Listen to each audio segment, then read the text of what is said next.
Granite விவகாரம் தொடர்பான பரபரப்பான செய்திகளும் இன்றைக்கு விறுவிறுப்பான விசாரணையில் வெளிவரும் மர்ம முடிச்சுகளை குறித்து பல்வேறு விதமான கருத்துக்களை பரபரப்பாய் பேசிக் கொண்டிருக்கிறோம். இந்த விவகாரம் தொடர்பாக பிஆர்பி கிரானைட் குவாரி நிறுவனத்தினுடைய முறைகேடுகள் குறித்து பல்வேறு விதமான திடுக்கிடும் தகவல்களை தந்திருக்கக்கூடிய திரு சகாயம் அவர்கள். ஆனால் சகாயம் அவருடைய அதிரடி நடவடிக்கையை கண்டு மிரண்டு போன சில கருப்பு ஆடுகள் அவருக்கு எதிரான சதித வேலைகளிலும் ஈடுபட்டு கொண்டிருப்பதான செய்திகள் ஊடகங்களிலே வந்து கொண்டிருக்கிறது.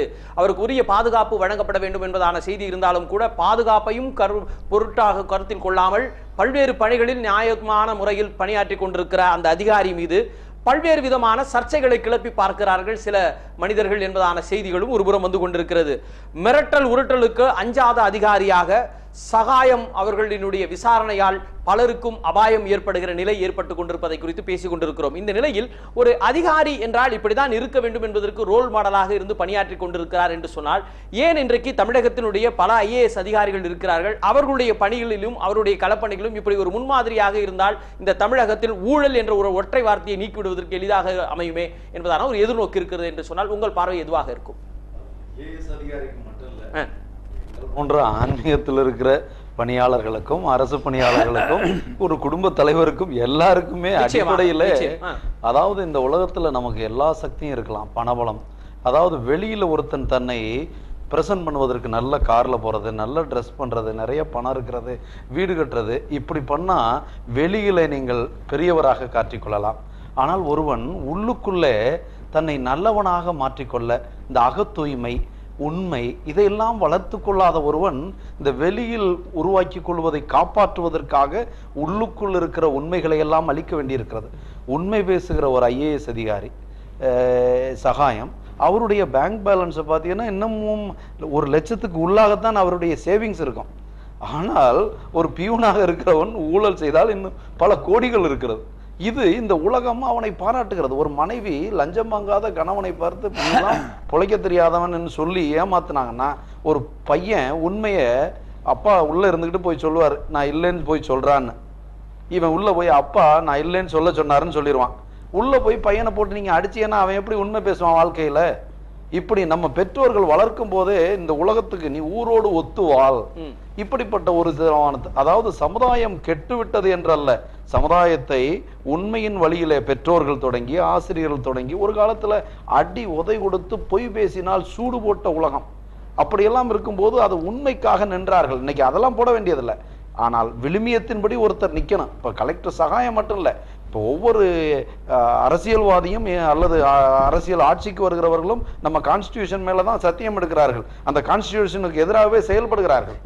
இப்படி நான் எதுக்கு போறேன்னா அந்த அந்த மாடலாக ஒவ்வொருத்தரும் இருந்திருந்தால், இப்ப நீங்க சொல்ற மாதிரி சகாயம் மாதிரி எல்லாரும் வந்திருந்தா, இப்ப வேளாண் அதிகாரி மாதிரி முத்துக்குமார் மாதிரி எல்லாரும் வந்திருந்தா, நல்லக்கண்ணு மாதிரி எல்லாரும் அரசியல்வாதி வந்திருந்தா இந்த நாடு நல்லா இருக்கு. இன்னைக்கு நான் சொல்ற மாதிரி ஒரு காலத்துல அந்நியர்கள் நாட்டின் மீது ஆதிக்கம் செலுத்தினார்கள், அது காலனி ஆதிக்கம்னு சொன்னோம். அது வெள்ளையர்கள் போனார்கள், மறுபடியும் நம்ம அரசியல்வாதிகளோ அல்லது இன்னைக்கு ஆட்சியாளர்களோ எல்லா நிலைகளையும், அரசியல்வாதிகளை மட்டும் நான் சொல்ல மாட்டேன் அல்லது ஆட்சி செய்கிறவர்கள் மட்டும் சொல்லல, எல்லாருமே அந்த கொள்ளையர்களாக அவரவர்கள் நிலையில போயிட்டு இருக்காங்க. மூணாவது ஒரு ஆதிக்கம் இன்னைக்கு உருவாக்கி இருக்குன்னா இந்த கனிம வள ஆதிக்கம். இன்னைக்கு நம்ம நாட்டுல இல்ல, இன்னைக்கு ஆப்பிரிக்கா உலகத்திலேயே கனிம வளங்களை கொண்டிருக்கிற நாடு. அதெல்லாம் இன்னைக்கு ஐரோப்பிய நாடுகளுக்கும் அமெரிக்க நாடுகளுக்கும் அவங்க அங்க ஆக்கிரமிச்சு அங்க இருக்கிற அந்த அரசர்களாகவோ அல்லது ஆட்சி செய்கிறவர்களுடைய மட்டும் கையில வச்சுக்கிட்டு அந்த கனிம வளங்களை அவங்க கொண்டு போக அந்த மக்கள் ஏழைகளாக இருக்கிறார்கள். நம்ம நாட்டுல இன்னைக்கு கனிம வளம்னா கிரானைட்டை மட்டும் பேசிட்டு இருக்காங்க, கடல் மண் கொள்ளை என்னாச்சு, மணல் என்னாச்சு, இப்படி எல்லாம் இந்த கனிம வளங்கள் தான் இந்தியாவை வளர்க்கக்கூடியது. நம்ம நாட்டில் என்ன வளம் இல்லை இந்த நாட்டிலே, ஏன் கையேந்த வேண்டும் அந்நிய நாட்டிலேன்னு கேட்டானே அந்த மாதிரி ஒரு நிலையை கண்டுபிடிச்சு ஒரு சிலர் அபகரிக்கிற நிலை தான். அப்ப ஒவ்வொருத்தருமே என்னை போல் இருன்னு சொல்லக்கூடிய கலெக்டர் சகாயம் எந்திரிச்சு சொல்றாரு, என்னைய அரெஸ்ட் பண்ணியா, நான் தப்பு பண்ணிய கண்டுபிடியா, இப்படி எல்லாரும் இந்த தமிழகத்தோ அல்லது இந்தியாவின் பிரதமரோ முதல்வரோ அமைச்சர்களோ இவங்க எல்லாம் எந்திரிச்சு சொல்ல முடியுமா? அப்ப அவங்க சொல்றதுக்கு ரெக்கார்டு இருக்கா? இப்படி எல்லாம் பார்க்க வேண்டியது மக்களுடைய கடமை. இது மக்களாட்சி. மக்கள் அரசர்களும் மக்கள் தான், அதை ஒரு குற்றவாளிகளும் மக்கள் தான். நீங்க தானே தேர்ந்தெடுக்கிறீங்க, மறுபடியும் ஓட்டு போடுறீங்க, ஏன் மாற்றி அமைக்க மாட்டேங்கிறீங்க? 1000 ரூபாய் வாங்கிட்டு ஓட்டு போடுறீங்களே, தப்புன்னு தெரிஞ்சும் அதாவது வாங்கின கையேந்தி காசு வாங்கிட்டோமே அதுக்கு பிரமாணிக்கமா இருக்கணும், குத்து வழக்குல சத்தியம் பண்ணிட்டோமே, இதற்குரிய வாய்மையே வெல்லும், உண்மையே சத்தியம், இப்படியெல்லாம் இருக்கிற ஒரு விளிமியத்தின்படி இந்த சமுதாயம், இன்றைய சமுதாயம் கட்டமைக்கப்படவில்லை என்பதுதான் என்னுடைய குற்றச்சாட்டு. நீங்கள் குறிப்பிட்டது யதார்த்தமானது. ஒரு தனி மனித ஒழுக்கம் என்பது எல்லோ மனிதனுக்கும் வர வேண்டும் என்பதான ஒரு செய்தி இருந்தாலும் கூட இன்றைக்கு நான் ஐஏஎஸ் அதிகாரிகள் ஏன் இல்லை என்பதான ஒரு கேள்வி வைத்ததனுடைய நோக்கம் என்னவென்று சொன்னால், இன்றைக்கு பல ஐஏஎஸ் அதிகாரிகள் அவர்களுக்கு தான் அந்த அதிகாரம் இருக்கிறது. ஆட்சி பொறுப்பில் இருக்கக்கூடிய, அதற்காக தங்களை படித்து அதற்காக தயார் செய்து கொண்டு ஆளுகை செய்யக்கூடியவர்கள், மக்களை வழிநடத்தக்கூடியவர்கள். ஒருவேளை அரசியல் அன்றைய காலத்திலும் அன்றைக்கு இருந்த பல அமைச்சர்களாக இருக்கட்டும், பல மூத்த அரசியல் தலைவர்கள் எல்லாம் வழிகாட்டிய விதங்கள் வேறுமாக இருந்தது. ஆனால் இன்றைக்கு நவீன உலகிலே இன்றைக்கு ஜெட் வேகம் போன்ற பயணத்திலே நம்முடைய பாதைகள் திசை மாறிக்கொண்டிருக்கிறது. எனவே வழிகாட்டுவதற்கு நல்ல ஆட்கள் இல்லை. ஆனால் இந்த அதிகாரத்தில் இருக்கிறவர்களுக்கு அதுக்கு ஆளுமை பவரோடு செய்யக்கூடிய திறன் கொண்டவர்கள் ஏன் செய்ய முன்வரவில்லை என்பதான கேள்வி இருக்கு. இதை நீங்கள் எப்படி பார்க்கிறீங்க? இந்த பிரச்சனையே திட்டமிட்டு பணம் படைத்தவர்களால் திசை திருப்பப்படுகிறது. சரிங்களா? ரொம்ப சாமர்த்தியமா பண்ணியிருக்காங்க. தெரிஞ்சோ தெரியாமலோ சகாயம் இதுக்கு ஆளாயிட்டார். ஏன்னா சகாயத்தை பொறுத்தவரையிலும் அவருடைய நேர்மையை, அவருடைய செயலாற்றும் திறனை அங்கீகரிச்சதுனால தான் நீதிமன்றம் அவரை கமிஷனா போட்டது. இதுவரையிலும் தமிழ்நாட்டுக்கு இது புதுசு. கவர்மெண்ட் அரசாங்கம் தான் கமிஷன் அமைச்சிருக்க தவிர நீதிமன்றம் நேரடியாக கமிஷன் அமைச்சதுன்றது கிடையாது. அதனால அவருடைய பாதுகாப்புக்கு எந்த அச்சுறுத்தலும் யாரும் கொடுக்க முடியாது, நீதிமன்றம் தான். நீங்கள் குறிப்பிட்டதை போல அச்சுறுத்தல் இல்லை என்று சொன்னாலும் கூட ஒத்துழைப்பு இல்லை. என்னுடைய சென்டென்ஸே முடிக்க விட மாட்டீங்க. சொல்லுங்க. என்ன சென்டென்ஸ்? சரிங்க சார், சொல்லுங்க சார். சப்ஜெக்ட் மெடிக்கல்னா கூட பரவாயில்ல. சரி. அதனால நீதிமன்றத்துக்கு இந்த சொன்னாங்களே பணம் தோண்டி எடுக்கிறது, எலும்பு தோண்டி எடுக்கிறது, இதுக்கப்புறம் நீதிமன்றத்துக்கு அவர் வந்தார். நீதிமன்றம் அதுக்குள்ள போகல, மாறாக இன்னும் 4 வாரம் விசாரணைக்கான நாட்களை தான் பண்ணியிருக்காங்க. நீங்க யானைக்கும் அடிசருக்கும் சொல்லுவாங்க, அந்த மாதிரி சகாயம் இந்த ஐஏஎஸ்க்கும் ஐபிஎஸ்க்கும் போலீஸுக்கும் சிவில் சர்வீஸுக்கும் ஏற்படுகிற மோதல் இது. சரிதான்ல? இப்போ உங்களுக்கு கம்ப்ளைண்ட் ஒன்று வந்ததுன்னா சகாயமும் கம்ப்ளைண்ட்டை போலீஸுக்கு தான் கொடுத்துருக்காரா? கொடுக்கல. தோண்ட சொல்லி அவகாசம் கொடுத்துருக்காரா? நீ தோண்டுன்னு சொன்ன உடனே அங்க இருக்கிற போலீஸ்காரன் தோண்ட முடியாது, அவன் மேலதிகாரியே பர்மிஷன். இல்ல இது எப்படி இல்ல நீதிமன்றத்துடைய சட்ட ஆணையராக அவர் நியமிக்கப்பட்டு ஒரு விசாரணைக்காக ஒரு அதிகாரி கொடுக்கிறார்கள் சொன்னா அவருக்கு ஒத்துழைப்பு தர வேண்டிய பொறுப்பு அந்த அதிகாரிகளுக்கு இருக்கிறது. ஒருவேளை எங்களுக்கு உத்தரவு வரவில்லை என்று சொல்லி அவர்களுக்கு நீங்க தட்டவழிச்சோ அல்லது அவர் அந்த களப்பணியிலிருந்து ஓரம் ஒதுக்கிவிட்டு உங்களுடைய திட்டமிட்ட உங்களுடைய ஊழல்களை நிறைவேற்றிக் கொள்வதற்கோ அல்லது தடயங்களை மறைத்துக் கொள்வதற்கு சில சாத்தியக்கூறுகளை நீங்க ஏற்படுத்திக் கொள்ளலாமே. ஒன்னு சொல்றேன், யாரா இருந்தாலும் நீதிபதியா இருந்தாலும் கூட சட்டப்படி தான் செயல்பட்டாங்க. இப்போ வக்கீல்லாம் போய் சீஃப் ஜஸ்டிஸ் ரூம்ல உட்கார்ந்து இல்ல சார், சட்ட ரீதியான சில விஷயங்களை சட்ட ரீதியாக செய்ய வேண்டும் என்பது நியாயம்தான். ஆனால் ஒத்துழைப்பு இல்லையே. எனக்கு தெரியும் ஊடகம்ன்ற முறையில் அவருக்கு எத்தனை விதமான இடையூறுகள் ஏற்படுத்தினார்கள் என்பதை நான் புரிந்து கொள்ள வேண்டும். எனக்கு தெரியும், நீங்க என்ன முடிக்க விட மாட்டீங்க. சரி. ஆனா ஏன்னா கார்பரேட் கம்பெனி அவ்வளோ பலம் வாய்ந்தது, அவ்வளோ பணம் செலவு பண்ணிட்டு இருக்கான். ஆனால் நீதிபதி தலைமை நீதிபதி என்ன பண்றாரு? போலீஸுக்கு தான் ரிப்போர்ட் கொடுக்குறாரு. சரிதாங்களா? ரிப்போர்ட் கொடுக்குறாரு, அவங்கள நடவடிக்கை எடுக்க சொல்றாரு. உடனே இவர் என்ன நடவடிக்கை எடுக்கணும்னு இவர் கொடுக்கல. அதே மாதிரி சகாயம் அதை செஞ்சிருக்கணும். 2. இன்னொன்று, அவர் அங்கே படுத்தது, அங்கே இருந்தது, நான் தனி மனிதன்ற முறையில் எனக்கு அது பெருமையாக கூட இருக்குது. ஆனால் நான் ஒன்று கேட்குறேன், அவர் சுற்றி ஆஃபீஸர்ஸை அவர் விரும்பின ஆஃபீஸர்ஸை கொடுத்துருக்காங்க. அவங்கள வச்சு தான் இந்த இதாக பண்ணுறாரு. ஏன் அவங்கள 4 பேர் அங்கே உட்கார வச்சுட்டு நீங்கள் போய் படுக்க வேண்டியதானே?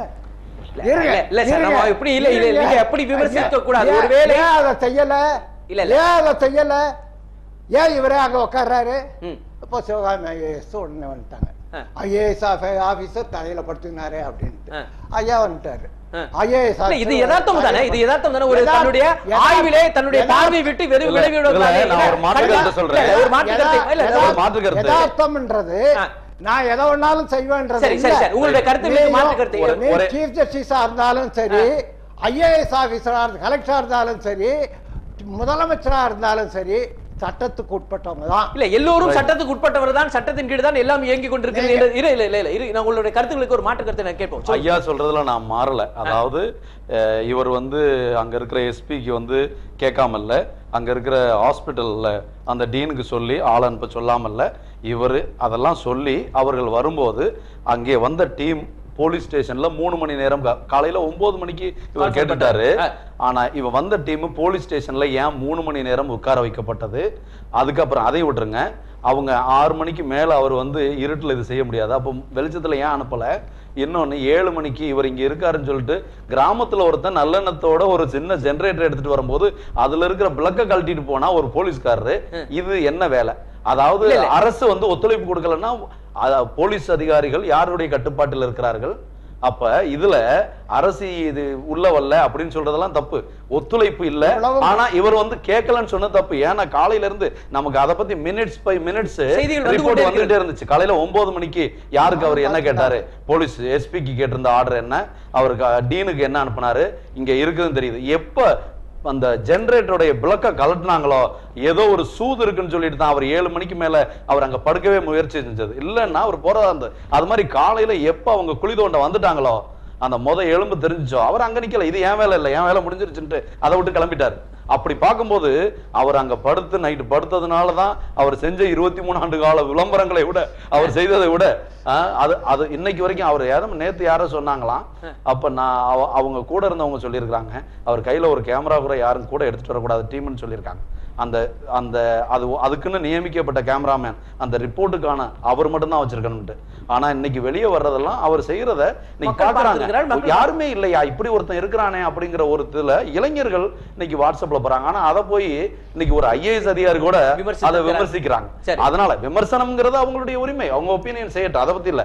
ஆனா இவரு சட்டத்துக்கு உட்பட்டு ஏன் அவர் வந்து யார போலீஸ்ட கேட்க வேண்டியதை போலீஸ்ட கேட்டிருக்காரு. ஏன்னா கோர்ட் ஆர்டர் இல்ல சார், நம்ம இது அவர் கேட்டாரு கேட்கவில்லை. இல்ல நான் ஒரு விஷயம் சார் திடீர்னு சார் உங்ககிட்ட ஒரு கேள்வி கேட்கிறேன். இன்றைக்கு ஒரு அதிகாரி நியமித்திருக்கிறார் இந்த விசாரணைக்கு என்று சொன்னால் அந்த அதிகாரிக்கு முழு உரிமைகளையும் வழங்க வேண்டும். இது வந்து ஒரு ஆட்சியாளர்களிடம் அரசிடம் கொடுக்கப்பட்ட உரிமை அல்ல, நீதிமன்றம் கொடுக்கப்பட்டிருக்கிற அவரை சட்ட ஆணையராக நியமித்திருக்கிறார்கள் என்று சொன்னால் அவருக்கு வழங்க வேண்டிய அத்தனை உரிமைகளையும் வழங்க வேண்டியது இந்த மாவட்டத்துடைய காவல்துறையா இருக்கலாம், அந்த கீழே இருக்கக்கூடிய அத்தனை அரசு இயந்திரமும் ஒத்துழைப்பு தர வேண்டும்.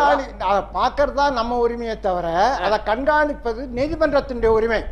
நீதிமன்றத்துக்கு சகாயம் வந்தாச்சு, இது இந்த நிலைமைக்கு அப்புறம் வந்தாச்சு. அதுக்கப்புறம் நீதிமன்றம் 4 வாரம் உனக்கு கொடுக்குறேன் மறுபடியும் அதை இல்ல சார் ஒரு தேசத்தில் இல்ல இன்றைக்கு தயவு பண்ணி நீங்க பேசக்கூடாதுன்னு நீங்க நினைச்சீங்கன்னா நிறுத்திட்டு சொல்லுங்க. என்ன நீங்க நான் ஆரம்பிக்கும் போதே இருங்க அப்படின்னீங்கன்னா இல்ல சார் நீங்க உங்களுடைய கருத்தோடு சொல்லுங்க. நீங்க வந்து நீதிமன்றம் இந்த விவரத்தெல்லாம் வாங்கிட்டு நேரா போலீஸுக்கோ மற்றதுக்கோ நீங்க ஒத்துழைப்பு கொடுக்கல அப்படின்னு ஆர்டர் போடலை. ஆனா நீதிமன்றம் என்ன சொல்லுது, நீங்க போய் உங்க வேலையை செய்யுங்க அப்படின்னு. என்ன அர்த்தம், எல்லா அதிகாரிகளும் போலீஸ் உட்பட எல்லா துறைகளும் அவருக்கு செஞ்சாகணும், ஒத்துழைப்பு கொடுத்தாகணும்ன்றதுதான். அந்த ஒத்துழைப்பை கொடுக்க சொல்லி தான் நீதிமன்றம் அனுப்பியிருக்கு.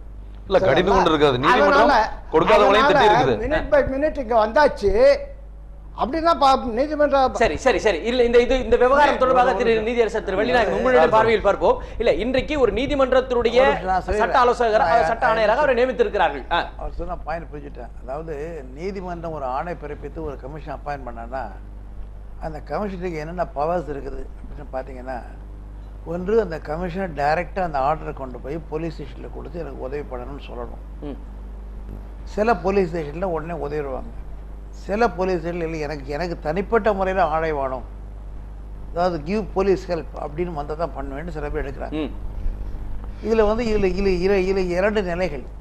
உதாரணமாக முதல்ல ஜென்ரலாகவே அவர் அப்பாயின்ட் பண்ணும்போது அவர் அதிகம் சொன்ன மாதிரி முதலையாக ஒரு IAS ஆஃபீஸரை வந்து கோர்ட் நியமிக்குது அப்படின்னு சொன்னோன்னா கோர்ட்டோட ரெப்ரசன்டேட்டிவ் அவர் போகிறாரு.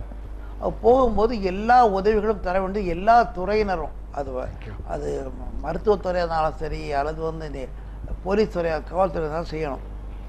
அவர் செய்வாங்கன்னு நீதிமன்றம் எதிர்பார்க்கிறது. இவர் எதிர்பார்க்கும் போது இது மாதிரி ஒரு இக்கட்டமான சூழ்நிலை ஏற்படுகிறது, அவருக்கு ஏற்படுது.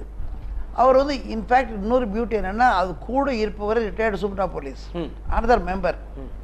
அவரே என்ன சொல்கிறாரு, இது மாதிரி வந்து IAS அதிகாரி பெரியவரா இவர் ஐஏஎஸ் ஆஃபீஸ் தானே, அங்கே கலெக்டர் பெரியவரா, கலெக்டரையே ஒத்துழைக்க மேலே அப்படின்னு கேள்வி கேட்குறாரு. இப்போ அந்த கலெக்டர் வந்து சப்போஸ் மேஜிஸ்ட்ரேட், கலெக்டர் வந்து equal to commission of police power இருக்கவருக்கு கலெக்டர் சொல்லியிருக்கலாம். நீங்கள் சொன்ன மாதிரி உண்மையிலே இது ஒரு நல்ல முறையில் நடக்கும்னு நினைச்சுன்னா கலெக்டர் கூப்பிட்டு 10 போலீஸ் ஸ்டேஷன் போடப்பா அப்படின்னு சொல்லிக்கலாம். ஒருவேளை சகாயம் நினைச்சிருக்கலாம் மனசில். என்ன இப்போ முக்கியமான கட்டத்தில் இருக்கிறோம், யார் என்ன பண்ணான்னு தெரியல. அவர் சொல்றது போல அங்கே பிளகை பிடிச்சி போயிடலாம், வரமாட்டேங்கிறாங்க. அதனால் டு பி அந்த சேஃப் சைட், நாளைக்கும் நாமளும் இருக்கு சொல்ல முடியாது சொல்றதுக்காக அங்கே இருந்திருக்கலாம். அதை நான் ஒரு தவறான கருணாக பார்க்கல. ஆனால் காவல்துறை என்பது நீதிமன்ற ஆணையை வைத்து நிச்சயமாக உதவி இருக்க வேண்டும். உதவி தவறிவிட்டது என்பதுதான் யதார்த்தம். ஏனென்று சொன்னால் ஒரு நீதிமன்றம் ஒரு வழிகாட்டுதலை கொடுத்து ஒரு அதிகாரி நியமித்திருக்கிறது என்று சொன்னால் அத்தனை அரசு இயந்திரங்களும் அவருக்கான அடிப்படை வசதிகளை செய்து தர வேண்டும் என்பது கட்டாயம். ஏனென்று சொன்னால் இது அரசனுடைய பின்னணியில் இல்ல, இது நீதிமன்றத்தினுடைய பின்னணி தான் வந்திருக்கிறது என்ற யதார்த்தத்தை நான் புரிந்து கொள்ள வேண்டும். தொடர்ந்து பேசுவோம். நீதியரசர் சொன்ன யதார்த்தத்தை நான் புரிஞ்சுக்கிறேன். சரி, ஒரு நிமிஷம் தான் உங்களுக்கு நேரம் தருகிறேன். இந்த தகவல் இப்ப முழுக்க நீதிமன்றத்தில் இருக்கிற நீதிபதி, இன்றைக்கு பதவியில இருக்கிற நீதிபதி, நீங்கள் தவறி இருக்கிறீர்கள், முறையா செயல்படுங்கன்னு சொல்லல. சரி, அப்போ விசாரிக்க வேண்டி இருக்கு. சரி, தொடர்ந்து பேசுவோம். நம்முடைய இணைப்பிலே முன்னாள் ஐஏஎஸ் அதிகாரி திரு கிறிஸ்துதாஸ் காந்தி அவர்கள் நம்மிடத்தில் இருக்கிறார். அவருடைய கருத்துக்களை கேட்போம். ஐயா வணக்கம். வணக்கம். வணக்கம். நான் வின் தொலைக்காட்சி நேரடி ஒளிபரப்பிலிருந்து உரிமை குரல் நிகழ்ச்சியிலிருந்து பிரவீன் பிலிப் பேசுகிறேன். இன்றைக்கு கிரானைட் முறைகேடு விவகாரம் தொடர்பான விஷயங்கள் தொடர்பாக பல்வேறு கருத்துக்களை பற்றி பேசிக் கொண்டிருக்கிறோம். இந்த விசாரணை அதிகாரியாக இருந்து கொண்டிருக்கக்கூடிய சகாயமுடைய செயல்பாடுகளை சில பேர் விமர்சித்துக் கொண்டிருப்பதான ஒரு செய்தி வந்து கொண்டிருக்கிறது. ஒரு புறம் இருந்தாலும் கூட எதையும் கவலைப்படாமல் தன்னுடைய கொண்ட கொள்கையை மிக அழகாக நேர்த்தியாக பல்வேறு விதமான உருட்டல் மிரட்டலுக்கெல்லாம் அஞ்சாமல் கூட தன்னுடைய களப்பணியை செய்து கொண்டிருக்கிறார் திரு சகாயம் அவர்களுடைய பணி. அந்த பணியை நீங்கள் எப்படி பார்க்கிறீர்கள்? இந்த கிரானைட் முறைகேடு விவகாரத்தில் பல்வேறு விதமான பூதாகார செய்திகளை அவர் வெளிக்கொண்டிருக்கிற விதங்களை நீங்கள் எப்படி பார்க்கிறீர்கள்?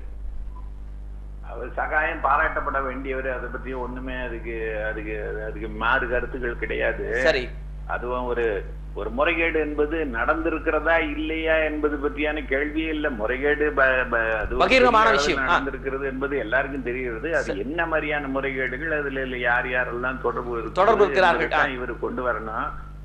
ஒரு ஹைகோர்ட் ஒரு கமிஷனராக இவரை போட்டுக்கிறாங்க அப்படின்னா இவரு அந்த விசாரணைக்குரிய எல்லா விஷயங்களும் இவர் செய்வதற்கு இவருக்கு அதிகாரம் படைத்தவர் தான். நிர்வாகங்கள் அவருக்கு முழுமையாக உதவி புரிய வேண்டும் என்றதுல மாறுபட்ட கருத்தே இருக்க முடியாது. சரி, நிர்வாகிகள் ஏன் இதற்கு ஒத்துழைக்க தயங்குகிறார்கள்? அதுவும் சகாயம் அவர்களை சொல்லக்கூடிய அவர்களுக்கு என்ன நடக்குதுன்னு அவ்வளவு வெளிப்படையா வெளியில தெரியல. சரி, அதனால அப்படி ஒரு சூழ்நிலை இருக்க வேண்டியதில்லை.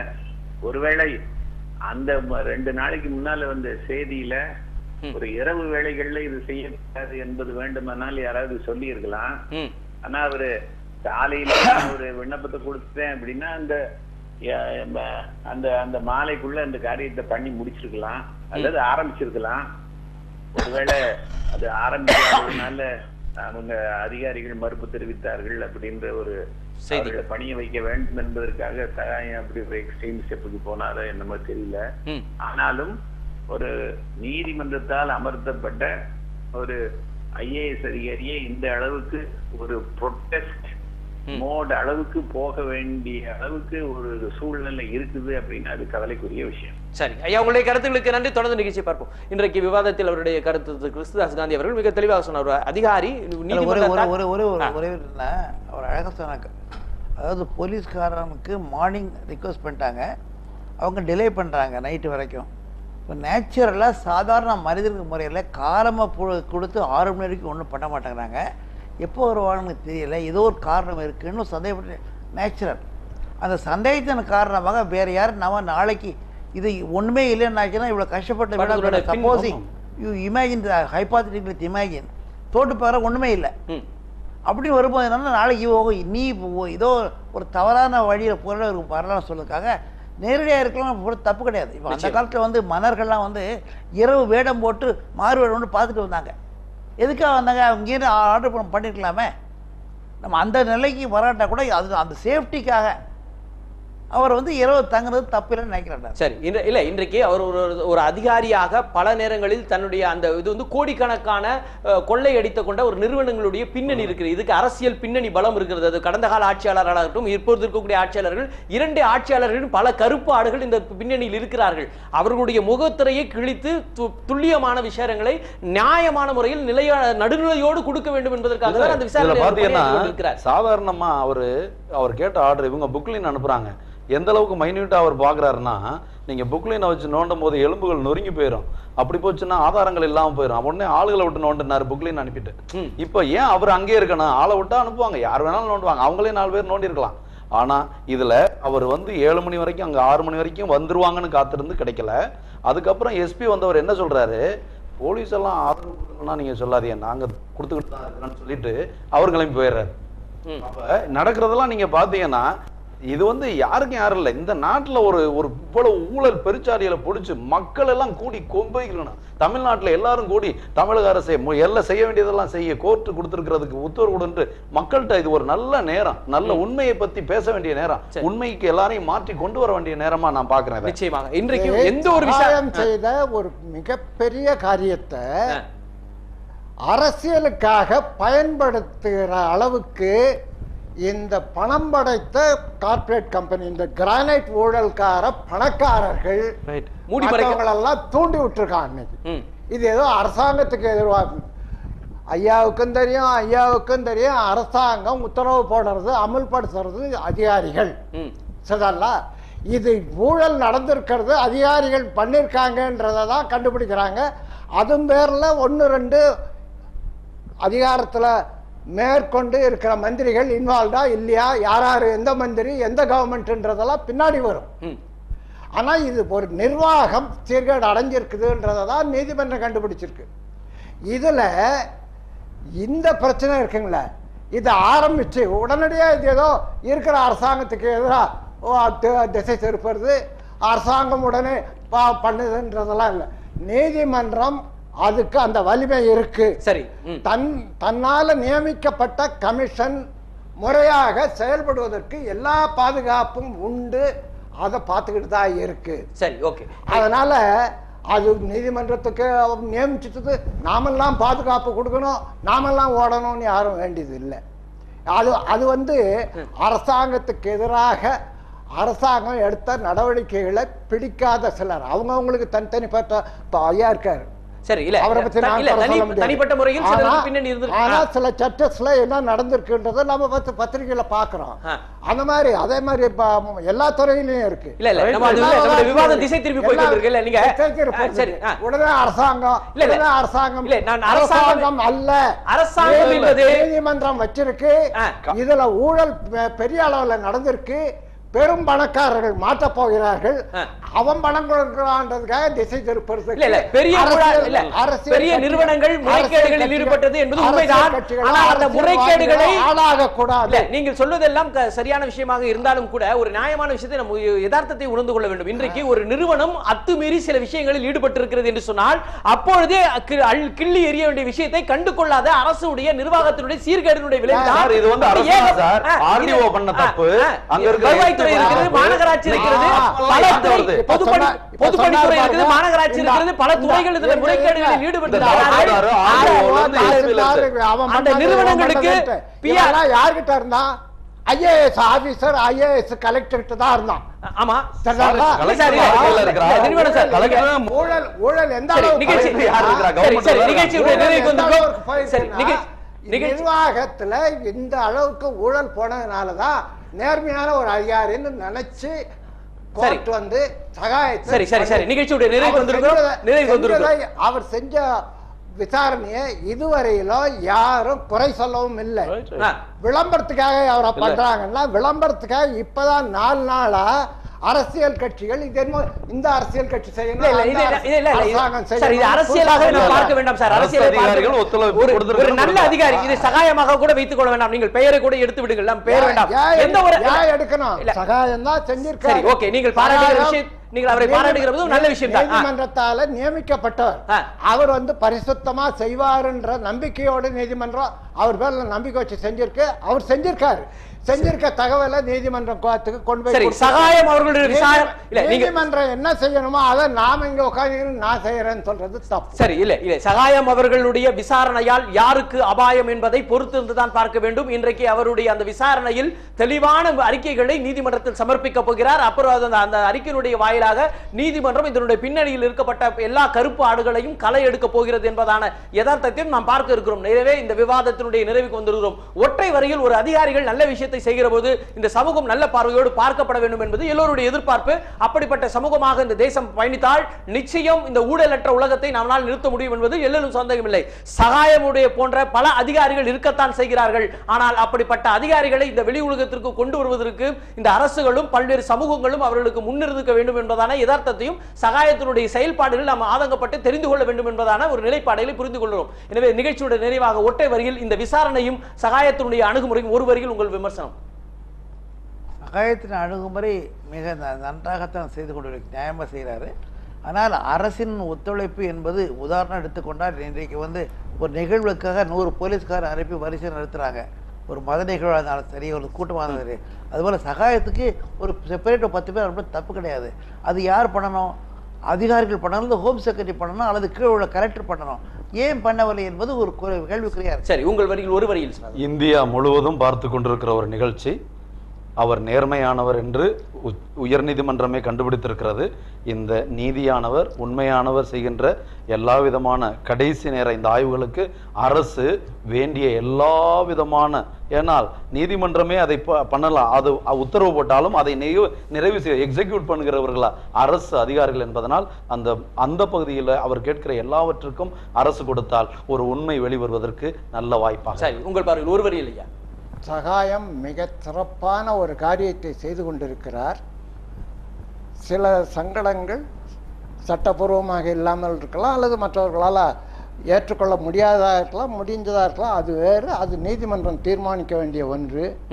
இடையிலே அதில் அரசியலை புகுத்தி ஆட்சிக்கு எதிராக ஒரு பிரச்சாரத்தை செய்து கொண்டு லாபம் சம்பாதிக்கிற சுயநலவாதிகள், பணம் வாங்கி கொண்டு செயல்படுகிற அதிகாரிகளோ அரசியல்வாதிகளோ தனிப்பட்டவர்களோ மடங்களோ மற்றவர்களோ யாருமே இதற்கு இடம் கொடுக்க கூடாது. இந்த விஷயத்தில் யாரும் எதுவும் அரசியல் பார்க்க வேண்டிய அவசியம் இல்லை என்பது யதார்த்தமாக இருந்தாலும் கூட ஒரு நேர்மையான அதிகாரி தன்னுடைய களப்பணியில் நேர்மையோடு செய்கிற பொழுது அவருக்கான எல்லா விதமான அதிகாரங்களை நீதிமன்றம் கொடுத்த அந்த வழிகாட்டுதல் பேரில் கொடுத்தால் நிச்சயம் இதில் உண்மை வெளிவரும். உண்மை வெளிவந்தால் இது போன்ற கருப்பாடுகள் களையப்படுவார்கள். நாளை இந்த தேசத்தில் இது போன்ற ஊழல்களுக்கு தடுப்பதற்கு இது ஒரு உதவிகரமாக அமையும் என்பதான நிலையோடு இந்த நிகழ்ச்சியை நிறைவு செய்கிறோம். இந்த விவாதத்தில் கலந்து கொண்டு தங்களுடைய ஆழமான கருத்துக்களை பதிவு செய்த விருந்தினர்களுக்கு மீண்டும் ஒரு முறை நன்றி சொல்லி நல்லது நடக்கட்டும், நன்மைகள் பெறக்கட்டும் என்று சொல்லி நிகழ்ச்சியை நிறைவு செய்கிறோம். நன்றி, வணக்கம்.